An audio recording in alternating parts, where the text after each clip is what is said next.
사법연수원을 최상위 성적으로 수료한 것도 의도적으로 밝히고 싶어 하지 않았다.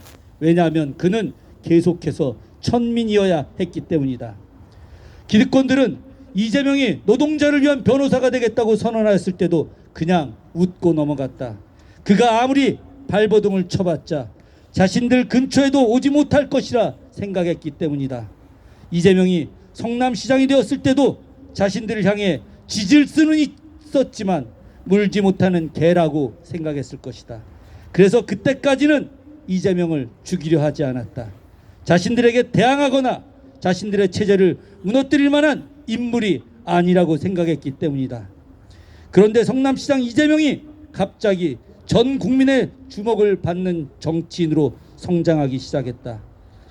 박근혜 정부와 단기 필마로 맞서는 강골의 정치인으로 등장한 것이다. 광화문에서 목숨을 건 단식을 실시하고 나아가 박근혜 탄핵의 깃발을 들어올렸다.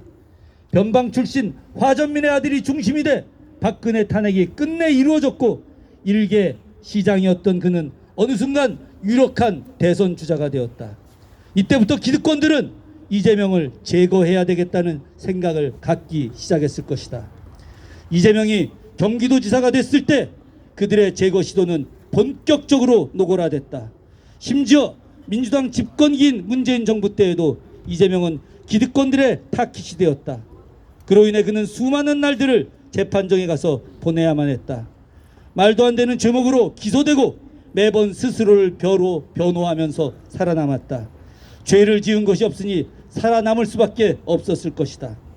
그리고 2022년 이재명은 더불어민주당의 대선 후보가 됐다. 그러나 그와 경쟁하던 이들의 배신으로 그는 0.73% 차이로 대선에 패배했다. 그 후 다시 야당의 당대표로서 가장 강력한 대선 주자로 자리매김했다.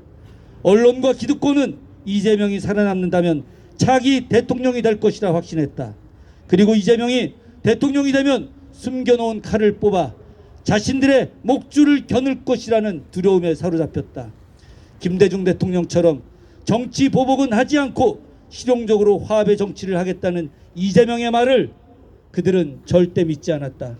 그가 내세웠던 대동세상의 꿈은 빨갱이 공산당 혁명이라고 왜곡했다. 한 사람을 철저하게 악마화한 것이다. 전인이자 빨갱이 이재명은 더 이상 대한민국 정치판에 존재해서는 안 된다. 이재명을 죽이고 대신 자신들과 타협할 개량주의자들을 찾아 그들을 민주당과 야권의 지도자로 만들어 앞으로도 자신들을 절대로 이기지 못하게 하겠다고 저들은 생각한 것이다. 그래서 이들은 이재명을 악마로 만드는 사회적 타살을 시도하고 실제로도 생명을 끊으려는 시도를 했다. 그리고 마침내 사법살인을 통한 정치적 타살을 하게 만들었다. 그러나 이재명은 이러한 저들의 사법살인 시도를 두려워하지 않았다. 그는 100만 명이 모인 광화문 집회에서 자신이 위로받으려 하지 않고 우리들을 위로했다. 그의 위로를 들으며 참으로 눈물이 났다.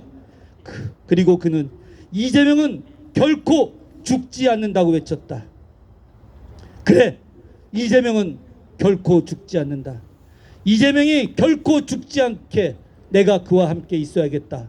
나는 스스로 다짐했다. 이재명은 이제 김대중의 길로 걸어가기 시작했다. 현해탄에서 죽음의 위기를 겪고 5.18 내란 음모죄로 사형을 받고 3당 합당이라는 야합에 의해 대통령이 되지 못했던 김대중은 마침내 대한민국 17대 대통령에 선출됐고 외환위기로 망가진 나라를 다시 회복시켰다. 또 남북의 화해와 협력에 기반을 마련했다. 이재명도 김대중처럼 죽음과 정치적 타살의 위기를 극복하고 마침내 대한민국 대통령에 당선돼 윤석열 김건희 정권이 망가뜨린 이 나라를 다시 살리고 남북의 소통과 한반도의 평화를 만들어낼 것이다. 나는 역사를 공부한 22대 국회의원으로 이재명과 함께 새로운 역사를 만들어낼 것이다.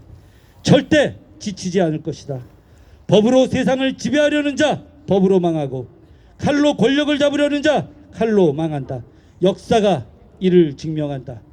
기득권들이여 이제 본격적으로 두려워하라. 이재명은 결코 죽지 않는다. 고맙습니다.